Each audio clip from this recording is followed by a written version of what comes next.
कट्टर विरोधक गुलाबराव पाटील आणि नाथाभाऊंच्या भेटीगाठी सोबत जेवण आणि अर्धा तास खलबतं, चर्चांना उधाण। एकमेकांचे कट्टर राजकीय विरोधक मानले जाणारे जळगावचे पालकमंत्री गुलाबराव पाटील आणि राष्ट्रवादी शरद पवार गटाचे ज्येष्ठ नेते आमदार एकनाथ खडसे हे आज चक्क एकत्र जेवण करत असल्याचं शासकीय विश्रामगृहात पाहायला मिळालं। दोन्ही नेत्यांमध्ये आधी अर्धा तास चर्चा देखील झाली। दोघांच्या भेटीनं राजकीय वर्तुळानं चर्चेला उधाण आलेलं असून दोघांमध्ये नेमकी काय चर्चा झाली याबाबत माहिती समोर आलेली नाही। एकनाथ खडसे आणि गुलाबराव पाटील हे एकमेकांचे कट्टर राजकीय विरोधक मानले जातात।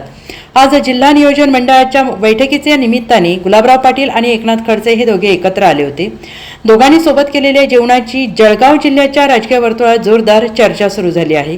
एकनाथ खडसे यांनी अजिंठा शासकीय विश्रामगृहात पालकमंत्री गुलाबराव पाटील यांची अँटी चेंबरमध्ये भेट घेतली। दोन्ही नेत्यांमध्ये अर्धा तास चर्चा देखील करण्यात आली।